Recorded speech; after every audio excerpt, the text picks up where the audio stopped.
په میدان وردګ ولایت کې نن لسګونه کسانو د غزې د مظلومو فلسطینیانو په ملاتړ سوله ییز لاریون وکړ. لاریون چې د مرکز میدان ښار په واټونو کې ترسره شو، پکې دیني عالمانو، ځوانانو، قومي مخورو او عامو ولسي خلکو ګډون کړی و. لاریونوالو د فلسطینیانو پر ضد د روانو وحشتونو، بمباریو او وژنو پر وړاندې د ژورې اندېښنې څرګندونه وکړه او د نړیوالو چوپتیا یې وغندله.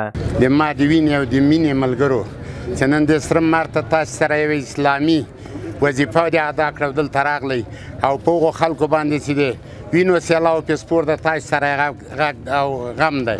دا واقعیت دا چې په ټکان نه دی، څوک په دې باندې سترګې پټې کاندي، په هغو باندې نسل کشي روانه ده. موږ د میدان ولس، د میدان وردګو ولایت خلک ټول په کلکه حمایت کوو. کله چې د روسانو امپراتوري په ګونډو سوه، د یهودانو په ګونډو سوه، د نورو انګریزانو په ګونډو سوه، اسلام مرز نه لري، دا د موږ ورونه دي او ټولو ته ولاړ یو، ټولو حمایت کوو، ټولو ملاتړ کوو. هغه مجاهدین د موږ چې مخکې تللي، الله دې جنت ته وصل کا، او نور ځوانان چې په ماشه دي، پروردګار دې په دغه حالت چې په دوی باندې ده، په بل کاندي، په فلسطین مسلمانانو باندې، او الله دې د مجاهدینو شپېلۍ د اسرائیلو خواته متوجه کاندي. ولې په دې چې دوی پوه سي دا د جهان قلدر راجګ سوي نن په دې ملک باندې څال ده.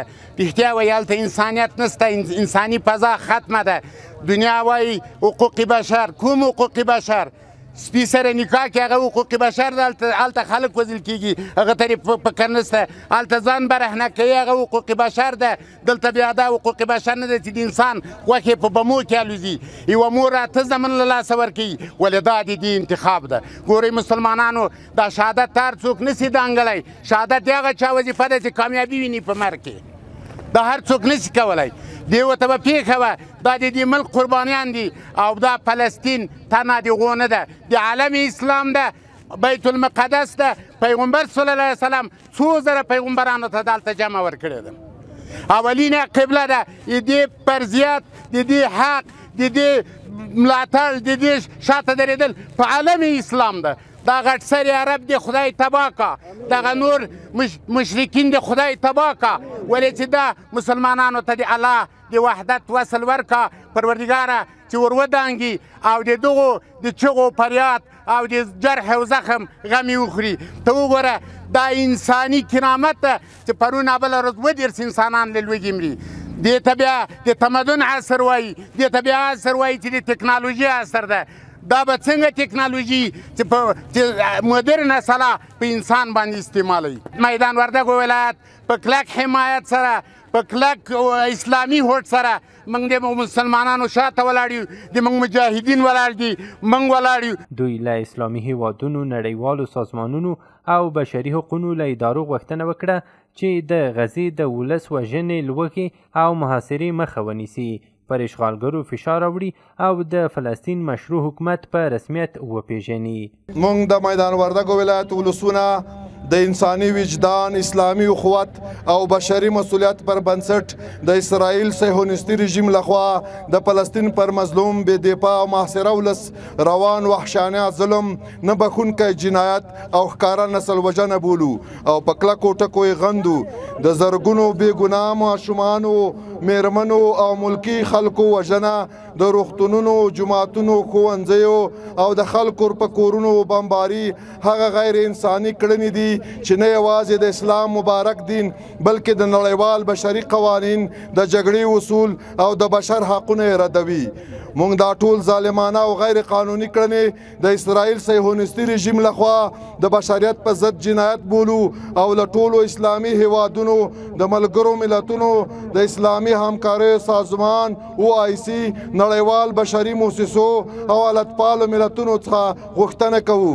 لومړی زر تر زره د صهیونیستي رژیم پر ضد جدي اقدامات وشي، د فلسطین محاصره د پای ته ورسیږي، د ملکي خلکو د وژنې مخه دې ونیول شي، اسرائیل دې د خپلو جنایتونو حساب ورکړي، د فلسطین ولس ته د مشروع حقوق ورکړل شي او یو خپلواک اسلامي فلسطیني هیواد دې رامنځته شي.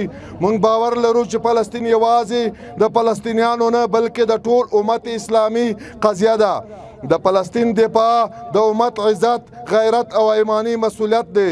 موږ د میدان وردګو ولسونه له خپلو مسلمان ورور ملت سره پوره خواخوږي او ملاتړ اعلانوو. فلسطین د امت اسلامي زړه دی. د قدس زموږ اوله قبله ده.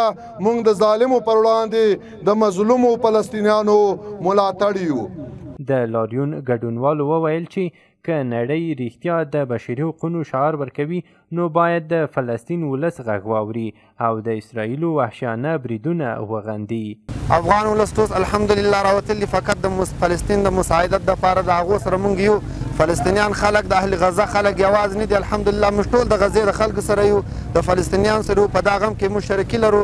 لله الحمد ټول د افغانستان ولس مجاهد ولس ټول د فلسطین د اهل فلسطین سره د غزې د خلکو سره موږ الحمدلله په هر حال په هر وخت کې په هر ګړۍ کې موږ ورسره مساعدت کوو، موږ کومک ورسره کوو. الحمدلله ټول ولس مجاهدین افغانان د فلسطینیان د خلکو سره دي، یوازې نه دي. ان شاء الله العزیز په هر حالت کې په هر وخت کې به ان شاء الله موږ ټول د افغانستان خلک د فلسطین د اهل غزې د خلکو سره کومک کوو.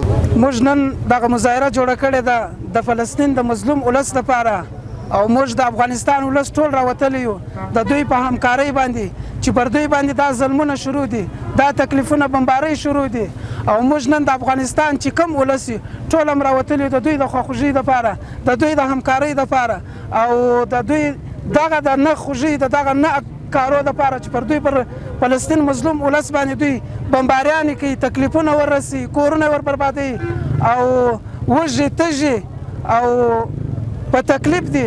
نو موږ د افغانستان ټول مظلوم ولس راوتلي یو. نن د دوی سره دا خواخوږۍ کوو، د دوی سره څنګ پر څنګ ولاړ یو، د دوی سره وژه پر وژه ولاړ یو او چې دغه زموږ اواز تر دوی پورې ور ورسېږي. الله جل جلاله د دوی د دا تکلیف خلاص کړي او دا کفار دي الله جل جلاله په شرمونو وشرموي چې نن پر فلسطین مظلوم ولس باندې دوی خپله بمباري کوي. ټول کفار ورته راټول سوي، ټول کفار ورته سره یو ځای سوي دي. نو موږ راوتلي یو، ټول ولس د دغه دپاره راوتلي چې موږ د فلسطین پر څنګ ولاړ یو، څنګ پر څنګ وژه پر وژه ورسره ولاړ یو او هر همکارۍ ته تیار یو او هر مشکل چې دوی موږ ته وایي موږ هغه ته تیار یو. د نړیوالو څخه دا غواړو چې دوی پوره پر همکاري د فلسطین سره وکړي. فلسطین مظلوم ولس نن ډېر په تکلیف دی.